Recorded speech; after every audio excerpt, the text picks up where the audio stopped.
Meeting এখন চলাই নিয়াৰ ক্ষেত্ৰত আমাৰ বিভিন্ন ধৰণৰ সমস্যা আহি পৰে আৰু মিটিংখনৰ বিষয়ে আমি নজনাৰ ফলত এই সমস্যাবোৰ আহি পৰে। ধৰা হওক গাঁৱৰ যিটো সংঘ আছে সেই সংঘৰ সম্পাদক আপোনাক পাতিলে বা NGO এটা আছে সেই NGOৰ সম্পাদক আপোনাক পাতিলে বা ক্লাব এটা আছে ক্লাবৰ আপোনাক সম্পাদক পাতিলে, লগতে বিভিন্ন মেল মিটিং যিকোনো গাঁৱত অনুষ্ঠিত হোৱা তাত ধৰ আপোনাক সম্পাদক পাতিলে। গতিকে সেই সম্পাদকৰ দায়িত্ব আপুনি কেনেধৰণে পালন কৰিব বা সেই মিটিঙত আপুনি কেতিয়াও যিহেতু কথা কৈ পোৱা নাই আপুনি কেনেধৰণে কথাখিনি ক'ব আৰু ইয়াৰ লগতে যিকোনো এটি অনুষ্ঠানৰ সম্পাদক হিচাপে আপুনি কেনেধৰণে গোটেইখিনি উপস্থাপন কৰিব, কেনেধৰণে আপুনি কাৰ্যসূচী তৈয়াৰ কৰিব সেইখিনি। আৰু ইয়াৰ উপৰিও আৰু উদাহৰণস্বৰূপে ধৰ আমি বিহু উদযাপন কৰিব বিচাৰিছোঁ, তাৰ ক্ষেত্ৰত কেনেধৰণে সম্পাদকে কথাখিনি ক'ব সেইখিনিকে উল্লেখ কৰিব বিচাৰিছোঁ। বন্ধুসকল, সভাৰ কাৰ্যসূচীখন আপোনালোকক ইয়াত দেখুৱাইছোঁ। 1 নম্বৰতে সভাপতিৰ আসন গ্ৰহণ, 2 নম্বৰ সভাৰ উদ্দেশ্য ব্যাখ্যা, 3 নম্বৰতে ৰাইজৰ মতামত, 4 নম্বৰতে সভাপতিৰ ভাষণ বা বক্তব্য আৰু 5 নম্বৰ সভাভংগ। 1 নম্বৰ আৰু 2 নম্বৰ পইণ্টৰ বাহিৰে আপোনালোকে বেলেগ বেলেগ ধৰণে ইয়াৰ যি কাৰ্যসূচী তৈয়াৰ কৰি ল'ব পাৰে। যিকোনো এটি অনুষ্ঠানৰ বা এখন মিটিঙৰ যিজন সম্পাদক তেখেতৰ বহুখিনি দায়িত্ব থাকে আৰু তেখেতে যিহেতু মিটিংখন কল কৰে, গতিকে তেখেতৰ সভাৰ উদ্দেশ্য ব্যাখ্যাখিনি তেখেতে জানি লোৱাটো ভাল।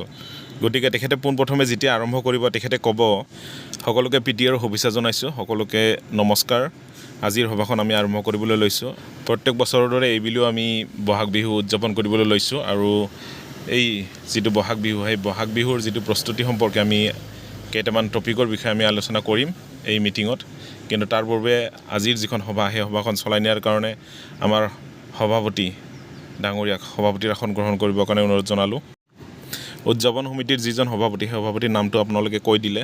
তাৰপিছত সভাপতিয়ে আসন গ্ৰহণ কৰিয়ে তেখেতে ক'ব সভাপতিৰ আসন গ্ৰহণ শেষ হ'ল, গতিকে সভাৰ যি উদ্দেশ্য ব্যাখ্যা সেই উদ্দেশ্য ব্যাখ্যাটো ক'ব লাগে। তাৰপিছত যিজন সম্পাদক সেই সম্পাদকে ক'ব আজিৰ সভাৰ সভাপতি মহোদয়, লগতে সন্মানীয় সদন আৰু উপস্থিত ৰাইজ, আজিৰ সভাৰ মূল উদ্দেশ্য ব্যাখ্যা হৈছে যে আমি আগন্তুক যি ৰঙালী বিহু আমি উদযাপন কৰিম, সেই ৰঙালী বিহু উদযাপনৰ কোন তাৰিখে আমি উদযাপন কৰিম, নিৰ্দিষ্ট যিটো তাৰিখ সেই তাৰিখৰ বিষয়ে আমি আলোচনা কৰিম। তাৰ লগতে আমাৰ যিটো চান্দা, ধৰ গাঁৱত যদি উদযাপন কৰা হয় তেতিয়াহ'লে চান্দাটো তোলেই, গতিকে চান্দা কিমান টকা নিৰ্ধাৰণ কৰা হয় সেই কথাটো আপোনালোকে উল্লেখ কৰি দিলে যে আমাৰ কিমান টকা চান্দা হ'ব, তাৰ ওপৰত আমি আলোচনা কৰাই হৈছে আজিৰ সভাৰ মূল উদ্দেশ্য আৰু ব্যাখ্যা।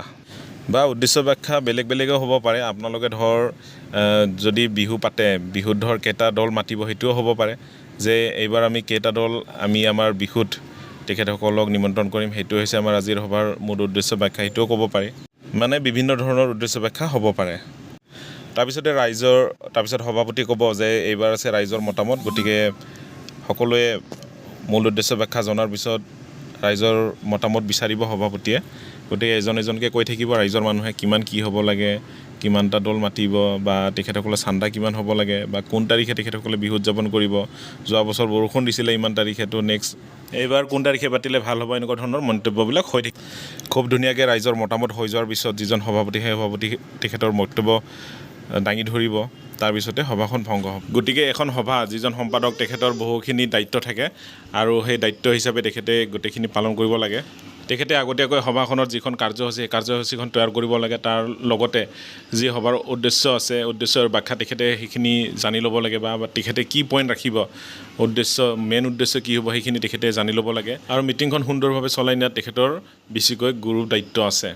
আৰু মই আপোনালোকক ক'লৈ পইণ্টবিলাক চেঞ্জ কৰি ল'ব পাৰি উদ্দেশ্য ব্যাখ্যাত বা কাৰ্যসূচী হিচাপে তেখেতসকলে চেঞ্জ কৰি ল'ব পাৰে। সম্পাদক হিচাপে মিটিংখনৰ দায়িত্ব এইখিনিয়ে।